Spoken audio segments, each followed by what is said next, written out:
Di saat pandemi seperti sekarang ini, kita sering mendengar orang mengeluh dan bersungut-sungut yang pastinya tidak sedang bersyukur. Kenapa?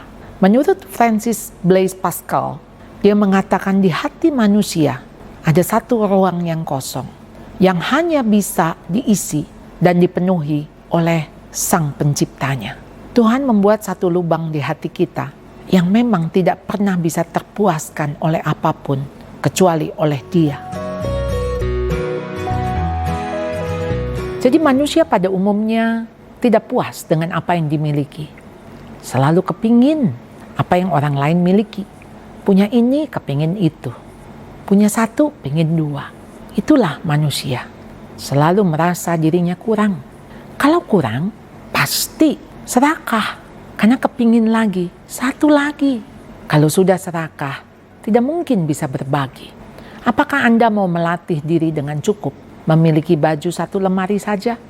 Artinya, kalau Anda mau menambah 2 baju baru, Anda harus mengeluarkan 2 baju lama untuk diberikan kepada orang lain.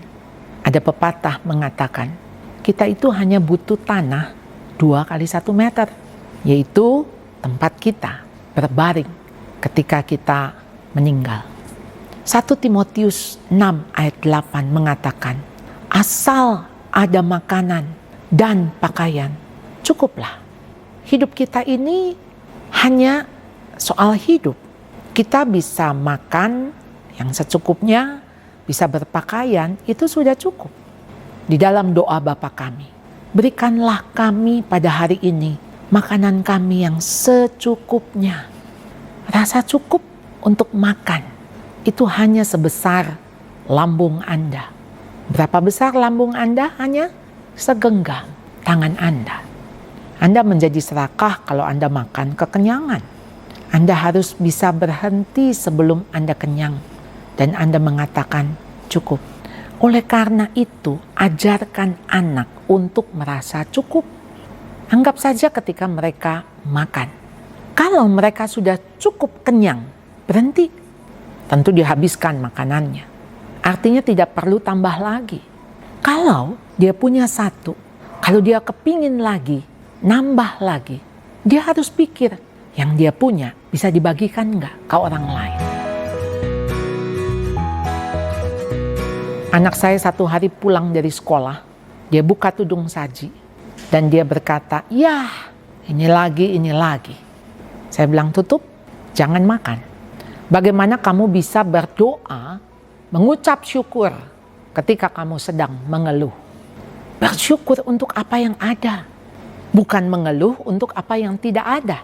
Ketika bisa bersyukur, bisa melihat hal yang positif, bisa melihat air segelas yang hanya setengah, Anda akan berkata, untung masih ada separuh. Orang-orang yang tidak pernah puas, pasti hidupnya lelah, dan lelah saudara pasti membawa stres. Kenapa saudara tidak bisa menikmati hidup? Pengkhotbah 6 ayat kedua. Ada orang yang diberikan banyak harta benda, bahkan kekayaan. Tapi Tuhan tidak mengaruniakan dia untuk bisa menikmati. Dan malah orang lain yang menikmati. Menyedihkan bukan? Saudara memiliki keluarga, memiliki anak, memiliki pasangan, memiliki harta, memiliki hidup.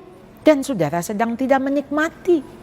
Jadi kepuasan itu sangat berhubungan dengan kenikmatan. Ketika kita puas, puas itu ada di hati.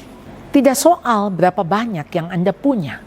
Kalau Anda punya sedikit, Anda puas. Artinya Anda bisa menikmati. Dan orang yang selalu melihat kurang tidak sanggup memuji. Yang keluar dari mulutnya adalah kritikan. Kenapa? Karena hatinya tidak pernah puas. Bagi dia tidak pernah cukup. Anak-anak dapat 8, ya kenapa nggak 9? Dapat 9, kenapa nggak 10? Kalaupun mereka dapat 10, Anda katakan, ya udah mestinya memang begitu. Anda nggak ada pujian, nggak ada terima kasih atas usaha sekecil apapun yang dilakukan oleh orang-orang di sekitar Anda. Karena Anda melihat memang sudah seharusnya demikian. Jadi cukup itu ketika Anda bisa mengatakan, "The Lord is my shepherd, I shall not want." Tuhan gembalaku, takkan kekurangan aku. Asal ada Engkau cukup bagiku. Di dalam Ibrani pasal 13 ayat yang kelima. Cukupkanlah dirimu dengan apa yang ada padamu. Karena Tuhan sekali-kali tidak akan membiarkanmu dan sekali-kali tidak akan meninggalkanmu. Cukup adalah ketika mata Anda tertutup, mulut Anda terkatup, tangan Anda tertangkup, dan hati Anda berkata, asal ada Tuhan, cukup.